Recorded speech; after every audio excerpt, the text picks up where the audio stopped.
पाठ 16 विराम चिन्ह पंक्चुएशन। विराम का अर्थ है रुकना। लगातार कार्य करने के बाद जब हम थक जाते हैं तब हमें थोड़ी देर के लिए रुकना पड़ता है।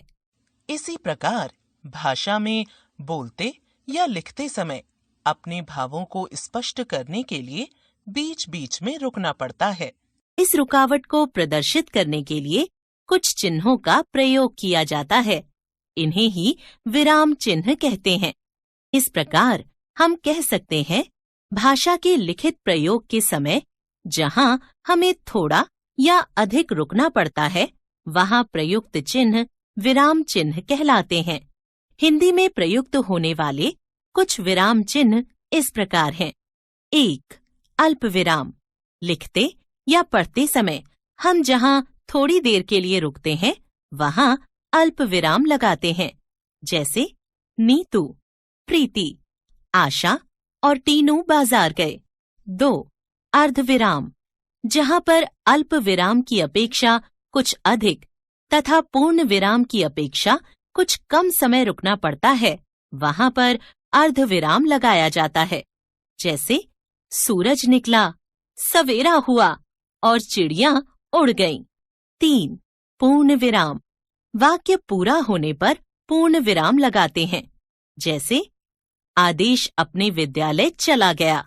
4. प्रश्न सूचक चिन्ह। प्रश्न पूछने वाले वाक्य के अंत में प्रश्न सूचक चिन्ह लगाते हैं, जैसे क्या अजय आज दिल्ली जाएगा? 5. निर्देशक चिन्ह।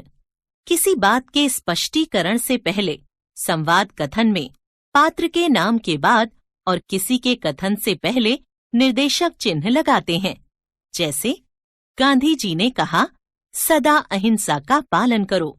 वचन के 2 भेद हैं, एक वचन और द्विवचन। 6. योजक चिन्ह। 2 शब्दों को जोड़ने के लिए योजक चिन्ह लगाते हैं, जैसे खटखट, जब तब, छोटा बड़ा आदि। 7. उद्धरण चिन्ह। वक्ता द्वारा कहे गए कथन को ज्यों का त्यों उसी के शब्दों में लिखने के लिए उद्धरण चिन्ह को लगाते हैं, जैसे अजय ने कहा, मैं अवश्य ही खेलूंगा। 8. विस्मय सूचक चिन्ह। हर्ष, खुशी, आश्चर्य आदि भावों को प्रकट करने वाले वाक्यों में विस्मय सूचक चिन्ह लगाते हैं, जैसे वाह, यह कितना सुंदर फूल है। अरे, तुमने यह क्या कर दिया? आओ दोहराएं। लिखते समय विराम को प्रकट करने वाले चिन्हों को विराम चिन्ह कहते हैं। हिंदी में अनेक विराम चिन्ह होते हैं,